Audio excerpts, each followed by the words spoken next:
BJP के लोग करोड़ों करोड़ रुपए का घोटाला करते हैं, कोई सवाल नहीं पूछ रहा। कांग्रेस के लोग करोड़ों करोड़ रुपए घोटाला करते हैं, जांच चल रही है बहुत सारे लोगों को। बीजेपी वाले करोड़ों रुपए का घोटाला करने वाले को ज्वाइन करा लेते हैं महाराष्ट्र में, जिसको कल एक दिन पहले 4,000 करोड़ 62,000 करोड़ घोटाले वाला कह रहे थे, और ज्वाइन करा लेते हैं। जो प्यार यहाँ के भाइयों ने दिया किया, मैंने उनको कुछ दिया नहीं, बस लड़ाई लड़ी। हमेशा उनके मान सम्मान की बात आई तो मैं हमेशा उनके साथ खड़ा रहा। और एक 2022 का भी मेरे ऊपर भार है, जब ये कह दिया गया कि यहाँ ताकतवर लोग जिनके पास पैसा है, पावर है, वही आगे बढ़ सकते हैं, उसका भी। लेकिन जब उसको न्याय नहीं मिला, उसको लगाया मैं अपने पिता के सम्मान की रक्षा कर पा रहा, तो उसने सुसाइड कर लिया।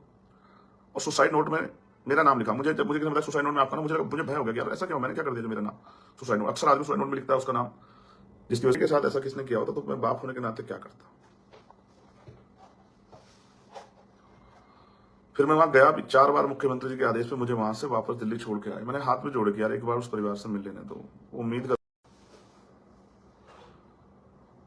जय भीम, जय भारत,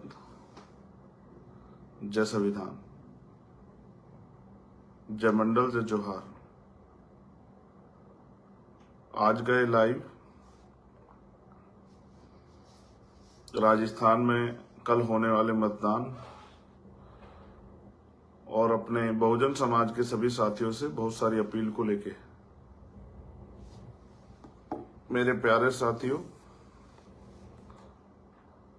आपसे कुछ देर बाद YouTube के जरिए, Facebook के जरिए आप मेरे इस लाइव को सुनेंगे।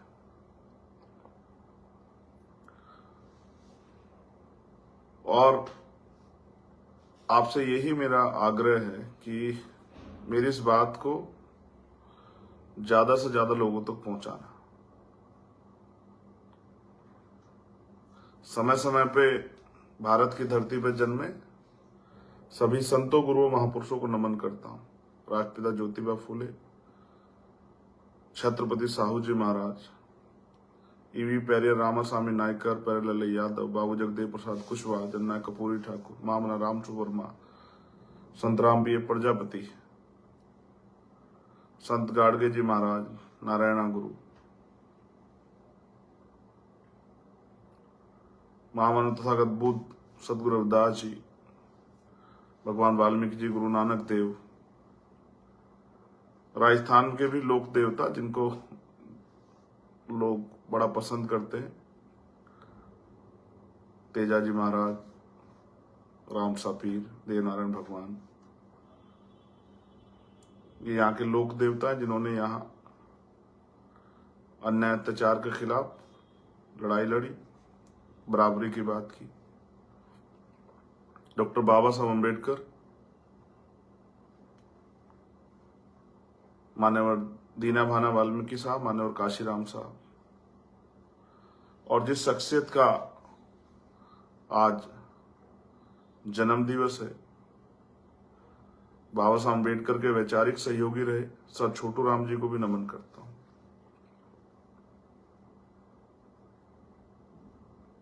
जब एक तरफ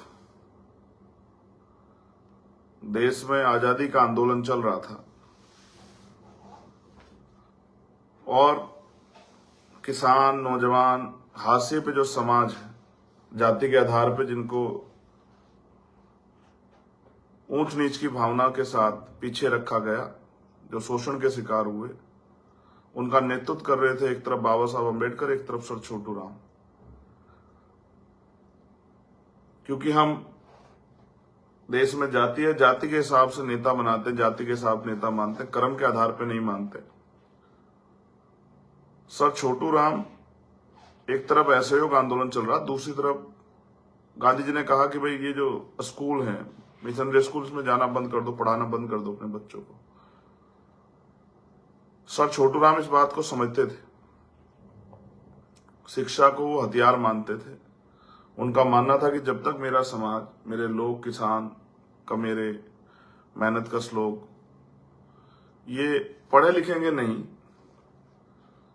तब तक इनको अच्छे बुरे का ज्ञान ही नहीं होगा, इनकी तरक्की के रास्ते नहीं खुलेंगे। तो उन्होंने अपने लोगों से कहा कि आप अपनी पढ़ाई मत छोड़ो, पढ़ाई का काम जारी रखो, क्योंकि पढ़ाई ही आपके रास्ते खोलने का काम करेगी। और इसी बात को डॉक्टर बाबा साहब अम्बेडकर ने कहा कि शिक्षा श्रेणी का वो दूध है जो पिएगा उसको दहाड़ेगा। शिक्षित बनो। ये जो हमारी वैचारिकी है, इस वैचारिकी को, ये वैचारिकी हमें बल देती है। ये वैचारिकी हमें अपने महापुरुषों के जिनके मैं नाम ले, वो हमें विचार देते हैं।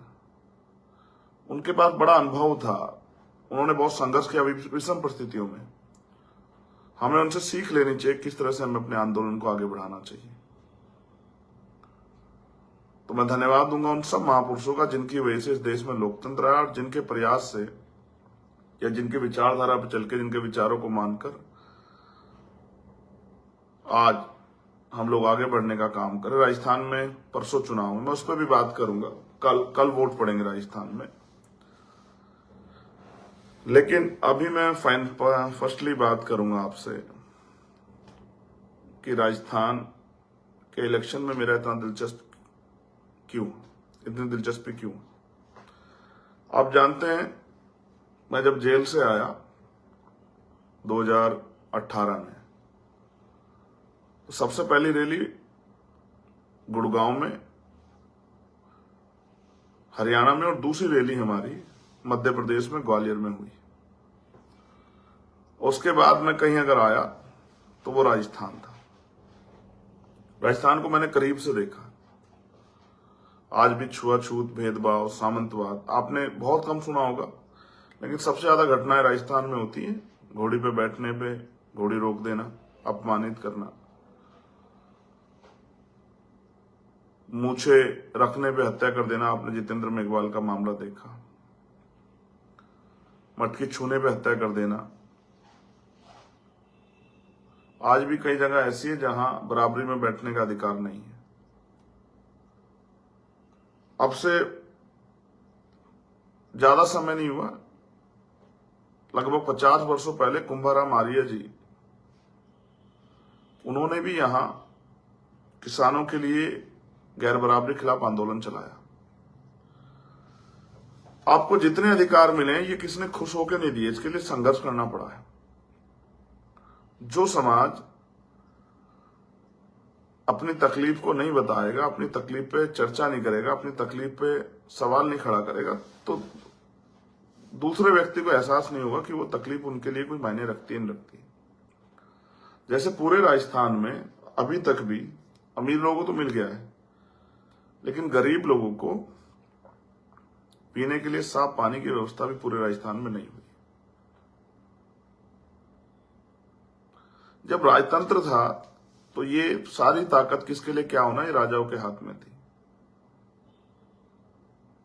राजा ने जो कह दिया वो मानना पड़ता था। राजा ने जो आदेश दे दिए वो अंतिम आदेश होते थे। जब लोकतंत्र आया, ये शक्ति, राजतंत्र में तो राज बदलने के लिए तलवारें, भाले, बंदूकें, तोप, तमाम तरह के साम दाम दंड भेद, षड्यंत्र, हत्याएं, हजारों लोगों की जान जाके तब राज बदलता था। लेकिन लोकतंत्र में आपका जो सबसे बड़ा हथियार है वो आपकी वोट है। आपको अपनी वोट से फैसले लेने हैं कि आपका राजस्थान का अगले 5 साल का भविष्य क्या होगा। जब मैं जेल से आया तो यहां कांग्रेस पार्टी की सरकार बनी। उसके बाद लगभग 100 से ज्यादा बार मैं यहां आया। मेरा इसलिए राजस्थान से ज्यादा प्यार है कि राजस्थान ने मेरे कंधों पर जिम्मेदारी रखी। 2022 विधानसभा चुनाव के बाद कोई शायद आपसे ये बात ना बताए, मैंने बहुत मेहनत की थी 2022 के विधानसभा चुनाव में। उससे पहले भी हमारे लोगों ने बहुत मेहनत करने के बाद बहुत अच्छे परिणाम नहीं आए। तो मेरा भी मनोबल में थोड़ा सा तकलीफ हुई। जब भी मुझे कोई परेशानी होती मैं अपने महापुरुषों को पढ़ने लगता हूं कि जब उनके साथ इस तरह की समस्या आई तो उन्होंने क्या किया। लेकिन फिर एक घटना घटी जब छोटे भाई जितेंद्र मेघवाल के साथ अन्याय हुआ, और जब मैं उनके परिवार के यहाँ पास पहुंचा तो उनके भाई ने मुझे बताया कि जितेंद्र मेघवाल आपकी तरह मुझे रखता था और जितेंद्र मेघवाल ये कहता था कि मैं भाई को एक दिन घर लेके आऊंगा।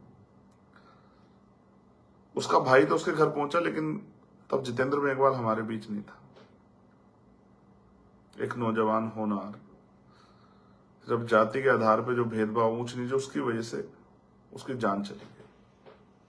आप महसूस करो, एक मां के लिए उसका जवान बेटे की हत्या कितनी बड़ी तकलीफ का मामला है।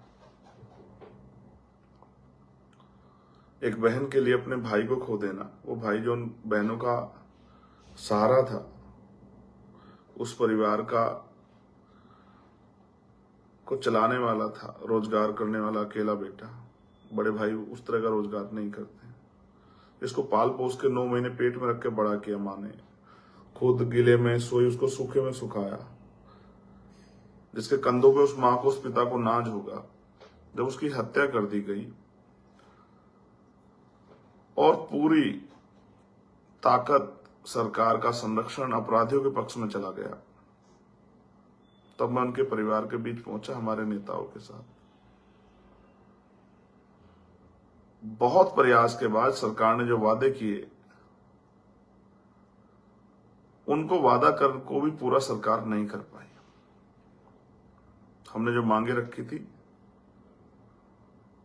50 लाख रुपए का मुआवजा परिवार को मिले, एक सरकारी नौकरी मिले, कुछ नहीं हुआ। वहीं उसके उलट कन्हैया के साथ जब ये हुआ, इस तरह की उसकी हत्या हुई, तो उसके दोनों बच्चों को नौकरी की व्यवस्था और उनको 50 लाख रुपए या 1 करोड़ रुपए का मुआवजा मुख्यमंत्री जी ने दिया। फिर इंद्र मेघवाल की मटकी छूने पर हत्या हुई और आपने देखा उसके पिताजी की एक वीडियो वायरल हुई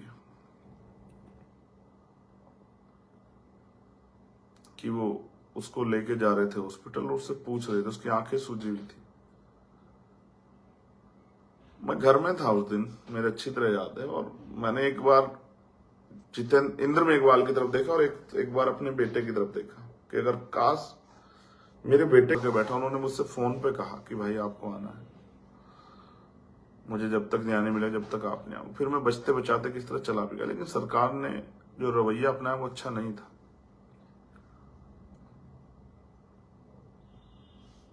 और एक सबसे बड़ा जो मेरे कंधों पे भार है वो है ओम प्रकाश रहगर का।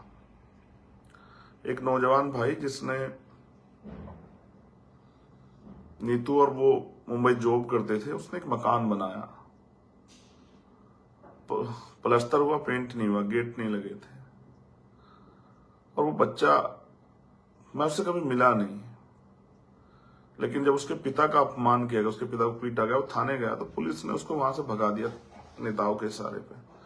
वो फिर उनसे बड़े अधिकारियों के पास गया, तो पुलिस ने, वहां से अधिकारियों ने आदेश किया, तो कंप्लेन लिखी गई, लेकिन उल्टा उसके पिता, उसके चाचा और उसके खिलाफ भी कंप्लेन लिख दी। उसके पिता को कहा गया उसको भी कि कंप्लेन वापस नहीं ली तो तुम्हें गिरफ्तार करके जेल भेज दें। वो बहुत सारे दरवाजे खटखटाता रहा, कहीं से न्याय मिल जाए। एक बेटे के लिए उसका पिता हीरो होता है यार।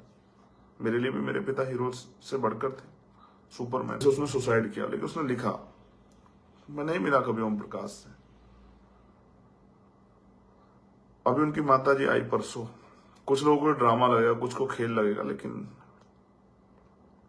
मुझे नीतू ने बताया, ओम प्रकाश की छोटी बहन, भैया हम यही है। मुझे नहीं पता था माँ भी वहां है, लेकिन जब वो जिस तरह रोई मुझसे लग के, मैं भावुक आदमी हूं, मैं किसी का दुख नहीं देख पाता, मैं भी भावुक हो गया, लेकिन मैंने खुद को संभाल लिया, क्योंकि आंखों की नमी लोगों को कमजोरी लगती है। आखिर हम भी तो इंसान ही हैं। 4 दिन तक ओम प्रकाश की लाश को लेकर मैं बैठा रहा वहां, 4 दिन तक। फिर मुझे एक अधिकारी ने बताया कि एक बार आप चल के ना ओम प्रकाश को, 2 दिन तक सरकार ने डीप फ्रिज की व्यवस्था नहीं कराई थी जिसमें उसकी डेड बॉडी सेफ रहे। जब मैंने देखी उसके, इसका मुंह इतना बड़ा हो गया था, बिल्कुल सुर्ख काला, इतना बड़ा, पहचान भी नहीं आ रहा है। तो मैंने नीतू से कहा कि बेटिया तुम पढ़ी लिखो, मेरे साथ आओ और एक बार देखो, ऐसा ना हो कि हम इसका अंतिम संस्कार भी ना कर पाए। सरकार को आगे बढ़ के उसकी मदद करनी चाहिए थी, नहीं की। जो वादे किए सरकार ने हमारे साथ वो भी पूरे नहीं किए। उस सरपंच को, ताकतवर सरपंच को गिरफ्तार ही नहीं किया, उल्टा उसका नाम निकालने का प्रयास किया। फिर पता लगा जबकि सुसाइड नोट में उसने नाम लिखे थे, कहा कि इसकी जांच कराएंगे, कोई जांच नहीं हुई, क्योंकि ये जांच कराने की ताकत सरकार पे है